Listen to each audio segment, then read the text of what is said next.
How's it going? Thursday, October the 3rd, 2024. I'm covering in this video the 1931 season of Rogers Hornsby. Hall of Fame, 358 career batting average. I've looked at every box score up to this point when he started playing in 1915. I've looked at every year and every box score up to through the 1931 season. How did he do? Well, he's a player manager now. He signs a 2-year contract with the Chicago Cubs. He's making $20,000 a year in 1931. 2-year contract, $40,000. For 1931 and 1932, player manager. So he's managing the Chicago Cubs. He gets into 100 games. He doesn't play a full season in 1931. He had sore feet.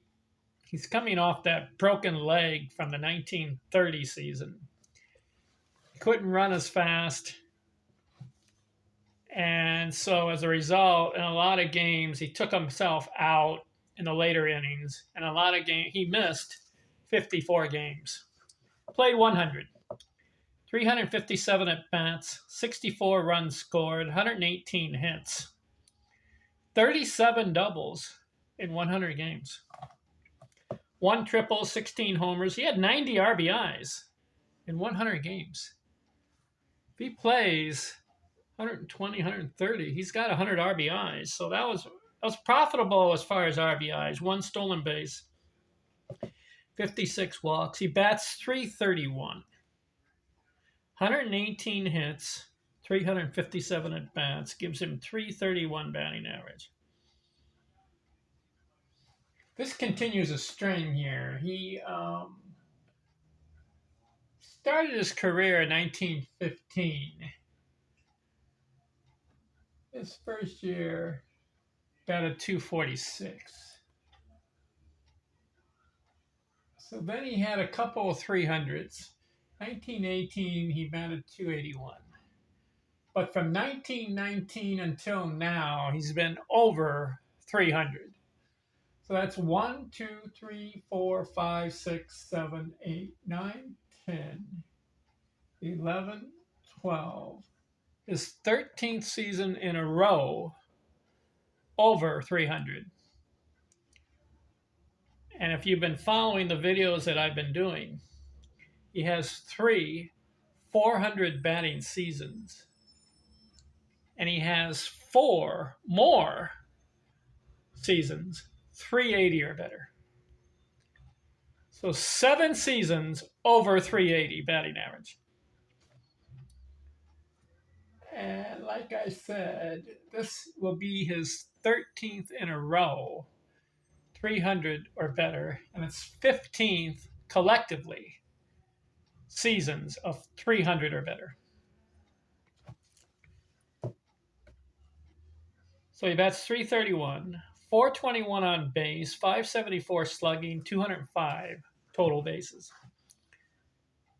Has a hitting streak of 8 games, 32 multi-hit games, 17 2-hit games, 12 3-hit games, 3 4-hit games, 12 games, 2 runs scored, 3 games, 3 runs scored, 12 games, 2 RBIs, 4 games, 3 RBIs, 1 game, 5 RBI. Listen to this, noteworthy. He had 1 7 RBI game. He had 2 homers in that game. And listen to this. In 1931, he has his best box score up to this point. It's 14th year in the league, 15th year in the league. He has his best box score, and I'll tell you when it was. It was 1931.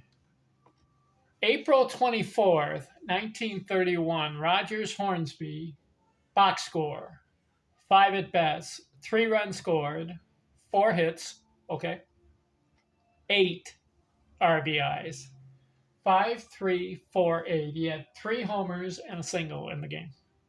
How about an 8 RBI game for Rogers Hornsby? You know, Babe Ruth never had an 8 RBI game. Lou Gehrig did. He had 4 games, 8 RBIs. Ty Cobb never had 8 RBIs in a game. Neither did Stan Musial. How about Rogers Hornsby on April 24th, 1931? 3 home runs, a single, 4 hits, 8 RBIs. Not bad. That's the 1931 season. But again, only 100 games. He's player manager, so he doesn't pencil himself into the lineup. 54 games in that year. And I'm disappointed because 1930, he only played 42 games. In 1931, 100 games. So that's 142 games in 2-year period. Did you know he ended up with 2,930 hits? He was 70 hits shy of 3,000. If during these 2 years, because he's still young, he's 34, and in 1930 he's 34, in 1931 he's 35. Those 2 years, if he had played more games, he could have got an extra 70 hits to get to the 3,000 hit club.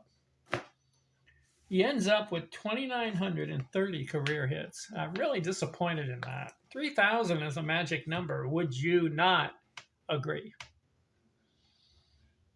All right, that covers 1931. Looking at his career stats, I can't believe what happens next year. 1932 season. He'll be 36 years old. He's playing for Chicago Cubs. He's a player manager. He's managing the club and playing. Wait till you find out what happens in 1932. It's one of the biggest disappointments of Roger Hornsby's career. We'll get into it next. Talk to you later. I'm out.